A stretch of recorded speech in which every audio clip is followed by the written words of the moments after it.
Our spotlight on faculty research focuses on Assistant Professor Andrea Hetling, who is going to discuss her forthcoming article that will appear in the journal Violence Against Women.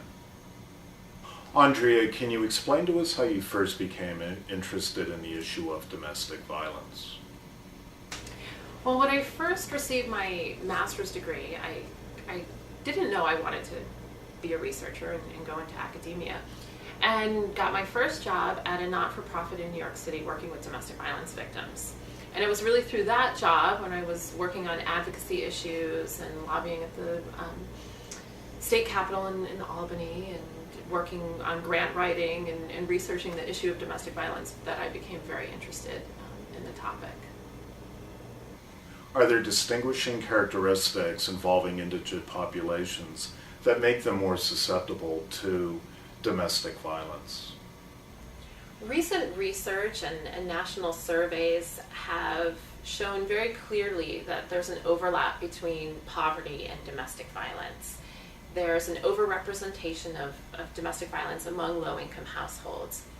Whether that's because poverty causes domestic violence or domestic violence perpetuates poverty, or high-income households don't report domestic violence, it's very hard to say. But the relationship is complex, and we do know that poverty poses additional barriers for women trying to escape violent situations or violent relationships.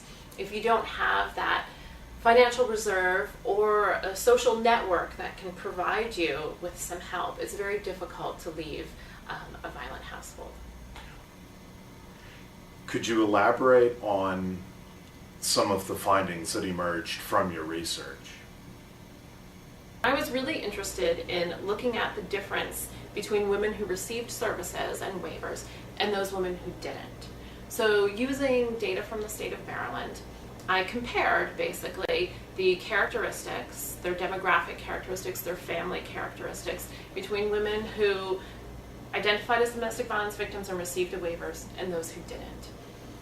In terms of demographic or family characteristics, I found very little differences. The differences arose when I started looking at caseworker notes. Caseworkers usually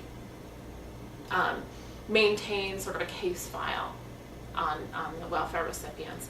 And in caseworker notes, I coded that women who received waivers had more severe violent experiences. There were more recent violence experiences. So there was a very clear distinction between women who received services and women who did not receive services. Andrea, how do you feel your findings can benefit the work that is undertaken by welfare caseworkers?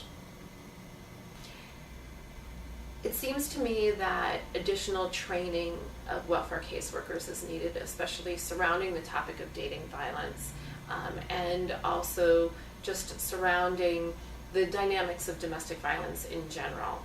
Although caseworkers feel very comfortable offering services to those women who recently left a violent situation, perhaps those who are currently experiencing domestic violence or experienced it in the past may also be in need of services. So what can we expect in the future in terms of the research that you have planned? Sure. Based on these findings, I'm particularly interested in barriers to receiving services. We design very well-intentioned social policy that we hope helps people immensely, but in order for the policies to work, women actually, or recipients actually have to be recipients. They have to receive those services. So I'm interested in looking at barriers to service receipt.